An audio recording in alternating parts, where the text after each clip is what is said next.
Welcome back to yet another episode of Music Barn. My name is Chris and today we are quantizing a multi-track drum recording using Beat Detective in Pro Tools. Beat Detective is an audio quantizing tool that's doing very well with drums and anything percussive. You can find it in the top menu, Event, or you can call it up by command numeric 8. Beat Detective cuts and moves audio, but it does not stretch audio, so there's no damage to your sound. I find personally stretching tools a bit of a hit and a miss because of how they deal with high frequencies like hi-hats and overheads. The sound tends to get damaged, and for me that's deal breaker, big one.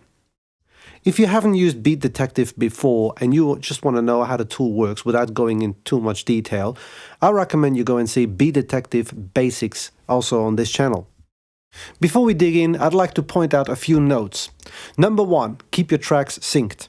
Some people like to just quantize the kick and the snare drum to maintain the groove and the feel of the drum performance, and I respect that. However, if you have enough of your snare bleeding into your hi-hats or your overheads, and you only quantize the snare on your snare track, you'll end up with this flanging and phasing issues, and you don't need that.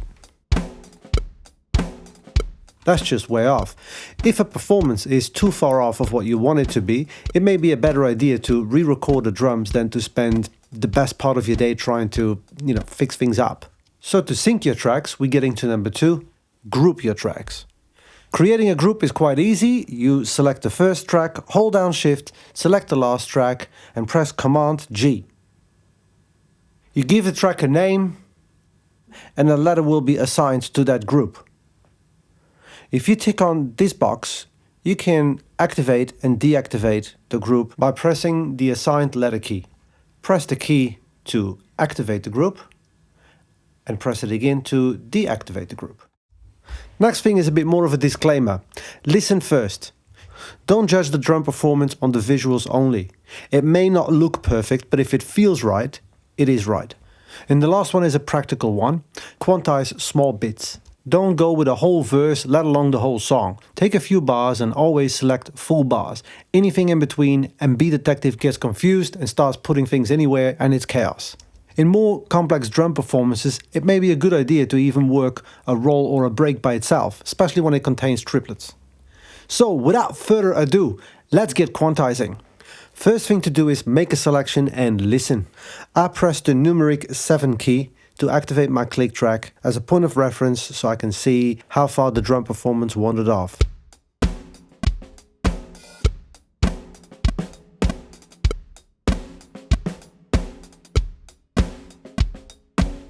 So I can hear that halfway in we get a bit ahead of ourselves, seems to get back on it around here, and then somehow gets a little bit behind at the end.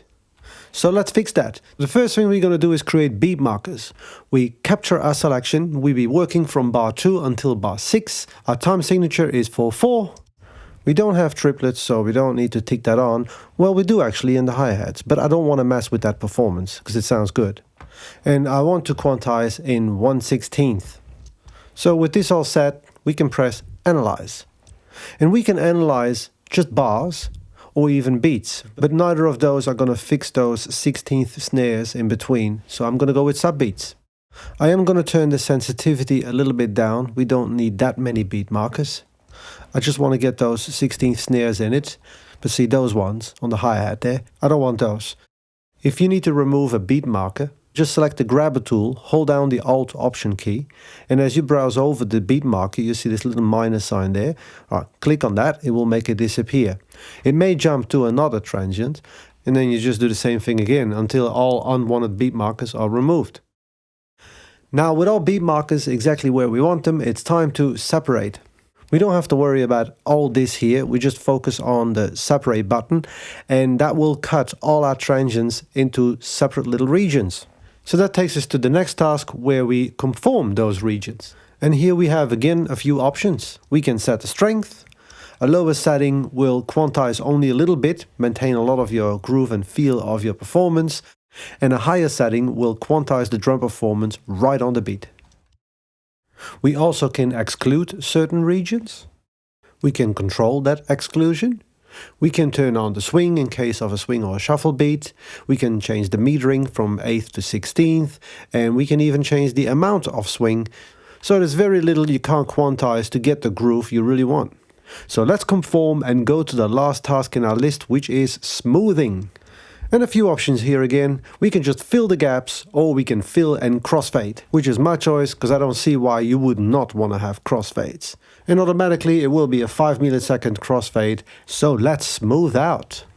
And in theory that is the end of it, but we do have one more task to do, and that is check all the fades. I can't say it enough, check all the fades. You don't want to find out later why. Check all your fades. The easy way to do that is to select a region, put yourself in slip mode, and then with the arrow keys you can go to the beginning or the end of your selection. The left arrow key will put the beginning of your selection in the center, and the right arrow key will put the end in the center of your screen. I'm going to zoom into the waveform a bit so we see clearly what's happening in those fades. Our fades need to be clean and empty. If they are not, which means there's sound in it, we get weird artifacts when we play that. See this, we don't want that. So we move this fade slightly to the left until the fade is empty. And this is how we go through every one of those fades until the end. We'll clean up the end, put ourselves back into grid mode, and we'll have a listen.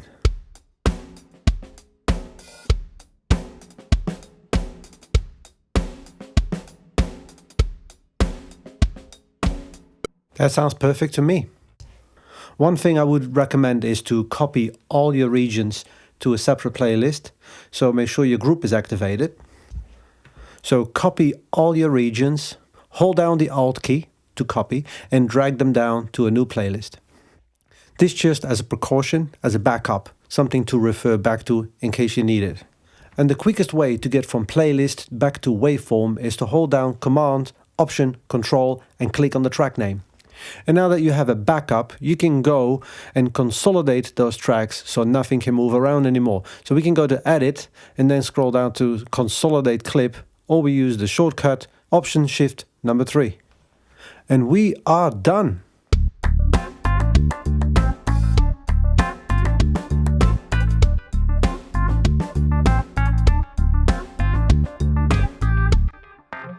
Thanks again so much for watching.